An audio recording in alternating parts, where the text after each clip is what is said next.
Update mula po sa Department of Agriculture. Asek Arnel, kumusta naman po ang presyo ngayon ng sibuyas at karne sa pamilihan? Ninya, patuloy na bumababa ang presyo ng sibuyas. In fact, bumaba ng 20 pesos ang presyo ng sibuyas from 100 pesos per kilo last week. Ito yung red, yung pula, at saka yung puti. Ngayon ay nasa 80 na lang or 80 pesos. Yung ating karne ay medyo stable naman, tumaas ng mga 10 pesos. Yung ating kasim at 330, yung ating liempo at 380 pesos.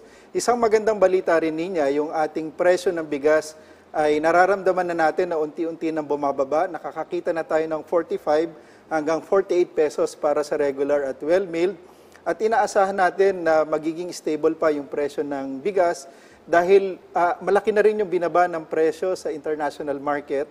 Nasa $570 na lang ngayon per metric ton. At gumaganda na rin yung ating harvest mula sa ating mga magsasaka. Alright. Bakit po bumaba ang presyo ng sibuyas? Maganda pa rin naman yung area. Una, tumaas yung area na tinataniman natin. Bagamat merong epekto ng harabas, hindi pa to ganun kalaki, na sa 18 hectares pa lang out of the 10,338 hectares na nataniman sa buong Central Luzon.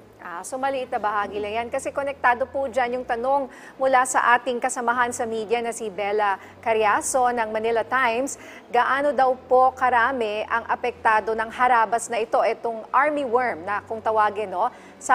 Sabi po kasi ni PCAFI President Fausto, marami ang apektado ng armyworm. Sabi niya, bagamat inirekomenda nila ang suspension ng onion importation, kailangan daw talagang mag-import dahil nga baka ma-wipe out daw yung additional 40% farms na tinamnan ng onions.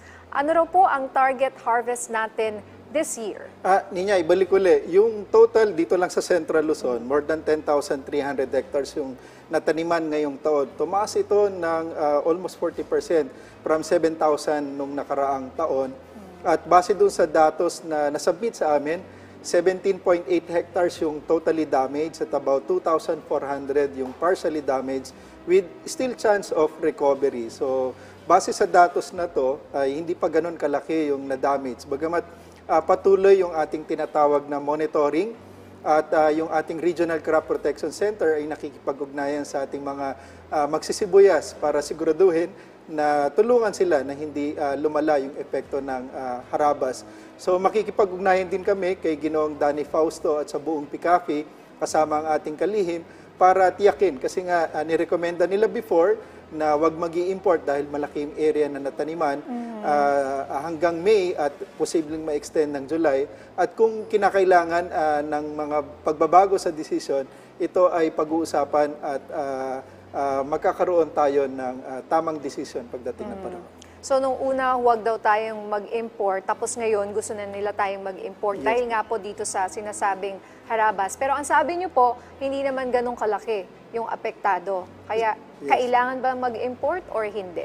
Sa ngayon, base sa datos na binigay sa amin ng Regional Field Office natin sa Central Luzon, ay hindi pa ganun kalaki yung area na naapektuhan ng harabas. Bagamat nabanggit ko nga kanina na tuloy-tuloy yung ating pag-monitor para makover yung lahat ng areas na nataniman, yung buong 10,300 hectares. So as to the question of should we import or not, or should we? Sa ngayon ay patuloy pa rin yung harvest. Yung peak ng harvest ng sibuyas ay itong buwan ng Marso hanggang April.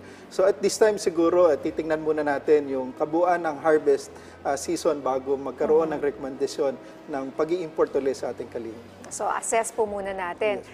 Sir, ito naman, yung usapin naman sa NFA, no? Yung sa mga nasuspend, ano po ang masasabi ng DA sa pagbawi ng Office of the Ombudsman sa suspension order po sa 23 empleyado ng NFA? Ninya, hindi pa nare-receive ng DA yung bagong kautusan ng Ombudsman, pero may na-receive na yung National Food Authority para kay Ginoong Cordero, yung Assistant Branch Manager ng Batangas. So, na-lift na yung suspension niya. So, iniintay namin ngayon itong panibagong mahigit sa 20 na na-lift nga yung suspension at yan ay magandang balita para sa mga empleyado dahil nga sila ay nasuspend without pay. So malaking tulong sa kanila na ma-lift at para makatulong ulit sa kanilang pamilya. Okay. Maraming salamat, Asek Arnel, sa mga update na ibinahagi mo sa amin mula po dyan sa Department of Agriculture.